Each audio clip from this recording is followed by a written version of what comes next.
ఈరోజు సంఘము దేన్ని ఆశించాలి?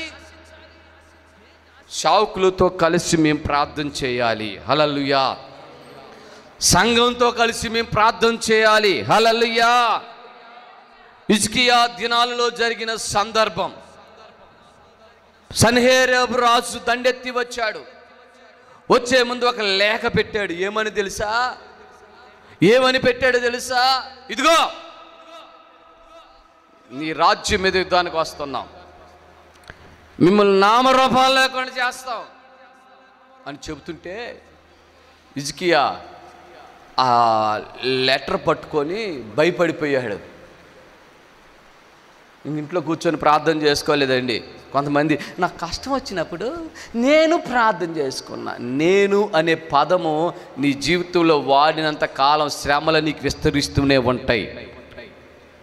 Praise the Lord. నేను అంటే నువ్వు ఒక్కడు చేసుకుంటే కాదండి, సంఘాన్ని మనకి దేవుడిచ్చాడు. సంఘముతో సేవకులతో కలిసి ప్రార్థించినప్పుడే దేవుని కార్యాలు జరుగుతాయి. దేవునికి స్తోత్రం కలుగును గాక. సంఘముతో కలవాలి నీవు, సేవకులతో కలవాలి నీవు. కలిసి ప్రార్థిస్తున్నప్పుడు పేతురు చెరసాలలోంచి విడుదల పొందాడు. కలిసి ప్రార్థించినప్పుడు సాల్లో ఉన్నప్పుడు సంఖ్యలు విడిపోయినవి. హల్లెలూయా. కలిసి అనే అనుభవం చాలా ప్రాముఖ్యం. నేను ప్రార్థన చేసుకున్నాను, దేవుడు నాకు చేశాడు. నువ్వు ప్రార్థన చేసుకోవటం ఏంటి? నీ కొరకు సేవకులు ప్రార్థిస్తున్నారు, సంఘములో నువ్వు ఉన్నావు కాబట్టి సంఘము కొరకు ప్రతి విశ్వాసి నోరు తెరిచి ప్రార్థిస్తున్నారు. హల్లెలూయా. మా సంఘాన్ని జ్ఞాపకం చేసుకోండి అయ్యా అంటే చాలు, నీ పేరు ఎత్త అవసరంలా. ఇప్పుడు సంఘములో ఏముండాలయ్యా అంటే ప్రార్థన ఉండాలి. ప్రార్థన ఉండాలి. గువ్వ కన్నులు అనే మాటకు, మూలుగుడు అనే మాటకు అర్థమైందంటే మూలగతం అంటే ఇదిగో ప్రభు సన్నిధిలో ధ్యానించటం, ప్రార్థించటం. హల్లెలూయా. ప్రభు సన్నిధిలో ఎక్కెక్కి పడి ప్రార్థించటం. హల్లెలూయా. మూలుగులు ప్రార్థన, మూలుగే ప్రార్థన.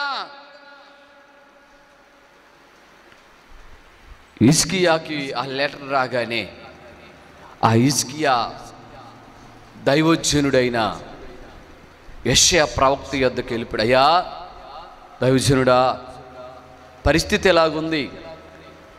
యుద్ధ ధ్వనులు వినబడుతున్నాయి. సన్హెరీబు రాజు, అశూరుల రాజు మన పైకి యుద్ధానికి వస్తున్నానని ప్రకటించాడయ్యా. వారిని జయించడానికి మాకు అంత బలం లేదు కదా, అంత శక్తి లేదు కదా, ఏం చేయమంటావు దైవజనుడా? ఎంత మంచోడండి హిజ్కియా రాజు.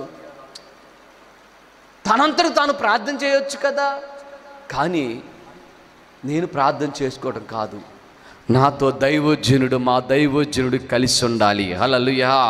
నా ప్రార్థనలో నా సేవకులు కూడా ఉండాలి. కొంతమంది సేవకులకు చెప్పరండి.